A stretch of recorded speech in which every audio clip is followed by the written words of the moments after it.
you. Just hand me this, and then when he sits down. Hi. From one man with good hair to another. If you don't want to mess it up so much, you can wear it. It don't matter. I don't want to. No, no, They're going to you're be a good. little Hi, it's intertwined here. nice to meet you. All right. Yeah, you have a good amount. Yeah. Okay. I feel like Garth Brooks here.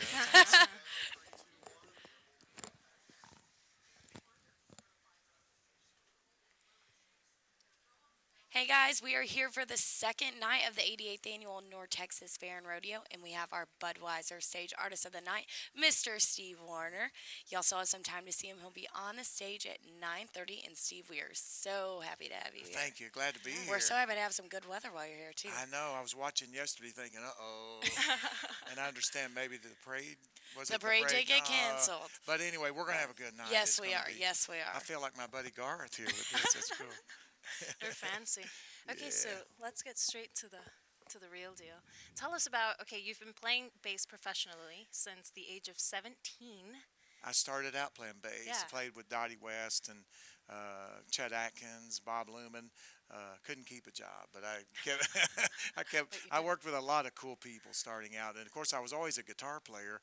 But the jobs that seemed to they needed was bass, Right. so I go, oh, I do that too. So and so, but anyway, at the same time I was always practicing and working on my guitar, and of course that's what I've done since I started making my own records Right. is do my own guitar and stuff and produce my records and stuff. So, but anyway, I still love bass though. And I you love- have, I mean, you've had a long run to develop from starting off as a bass player to now being who you are. Well, I think in all honesty too, being a musician that came along working, in other people's groups and working for great people like Dottie West and Chet Atkins. When I started making records of my own and having my own bands, it really gave me a foundation and a base, Right. a firm base to start from. Now, because I understand how you work with a band and how you treat the band members because I was on Right, the other you side were of the the band fence. So member. yeah, so I think doing that and coming up as a player Right. means a lot. You understand it more. So. Yeah. Okay, so starting off at a young age, and I know you grew up in Indiana. I'm a Hoosier. You are. Who were some of your music inspirations when you were coming up at that time? Great question. My greatest influence was my father, of course. He had as a young kid, my dad had bands and would play, VFWs, American Legions. He'd play just on the weekends mainly for fun and probably extra money, but he had a regular job, a real job. But I always loved it because they would practice at our house. The band would set up at our house and play. And as a 9-year-old, 10-year-old little kid, I wanted to play with those guys. That's what I wanted to do. And eventually I made it from practicing through the wall in the bedroom. I made it into the living room, actually playing with all these guys. So at 10, 11 years old, I was playing out with my father, and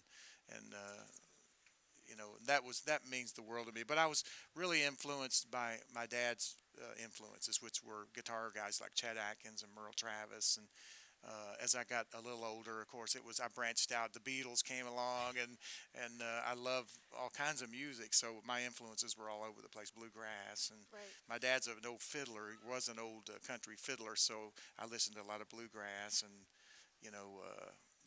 Even like kind of folk music and all over the place. But as I got a little older, of course, George Jones and Merle Haggard was always an icon. Ironically, all these people that I became close friends with, and worked with through the years, Merle and George Jones and Glenn Campbell, was lucky to record with him and be friends, still friends now with, some of those folks that we're lucky enough to still have, But so, yeah, it's man.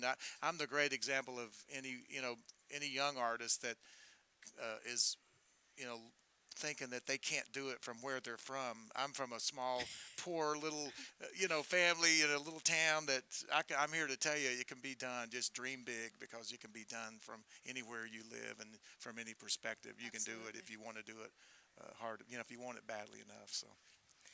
When you were starting off as your own act, as your own, Steve, when was the first time, or when was it when you were on a stage that you were like, I'm becoming Steve Wariner? Well, the first time I used to play around some festivals and some shows in Indiana when I was still in high school, and I'd play some shows, and I was starting to get a little bit of momentum and recognition, and I would play, and that was really cool. I knew that I was starting to get a little bit of a buzz going, but really when you know it is when my first record came out and it was a hit. And I never will forget, I pulled into a parking lot one day. It was in Nashville. I had already moved to Nashville, but I pulled into a parking lot and there was a pretty young girl pulled up beside me in this parking lot. And I can show you right now where this parking lot is in Nashville. I still know where it is.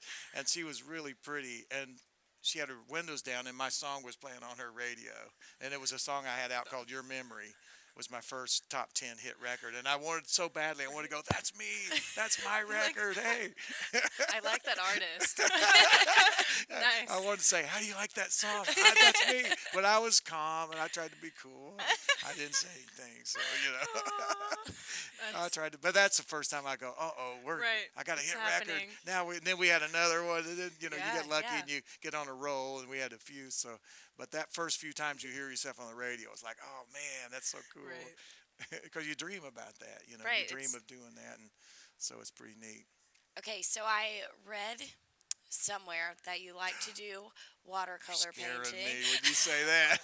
Good, it's good I thoughts read only. about you. Good thoughts only. Okay, Oh, so it okay. said you like to do water, I like do. watercolor I like painting to paint. Yep. and art, but it also said magic. Do you really like to do magic? I used to do a lot of close-up No magic. way. I did. That's I awesome. did. Wait, you I so you was don't do it hoping- anymore? I was hoping. I not really. I used to do. I'm pretty rusty at it right now, but I used to do a lot of close-up magic, which is like things that you have, like cards and Just coins, hidden. things on your. Yeah, it's things you have up your sleeve. No, I'm kidding. But it was a lot of fun, and I had a couple friends that really kind of got me into the magic. When I was working and touring with the late great Chet Atkins as a young kid, I was his bass player, and his road manager George Lunn he did a lot of close-up magic, and he was awesome. And every time he would do a trick, I'd go, oh, you got to show me how you did that. And so I bugged him so much that he started showing me a lot of magic. And then I met I had a friend of mine in L.A. that every time I went to L.A. back in those days, we'd go to the Magic Castle and do all these cool things. So I realized that music was my thing. So I didn't have any notions that I wanted to be a magician, but I just loved, I still sometimes do a few coin things for some little kids or something, but, oh, what's behind your ear? Oh, okay. I'm like waiting still. Like, okay, is he gonna pull something out? You're I'm watching, like, you're what's he probably doing? Right, I You don't know. you could pull a What's $100 that, what's bill that over out. here? You could pull a $100 bill out of my ear. Like I'll let you do it right now. Yeah, exactly. All right, what I do is can I borrow your 20? And I'll go, oops, it's gone, sorry. It's now in my wallet. All right, guys. So we still got some time to get out and see Mr. Steve Wariner. It's going to be at 9:30. The weather is perfect. It's a lot better than last night. So come on out, and we'll see you at the fair. Come on. This has been fun. Thank you, guys. I know. thank Thank you. you for Fun. being here. I'm still waiting. My When pleasure. you reached in I your know. sleeve, I was like, I know. you're gonna pull out that little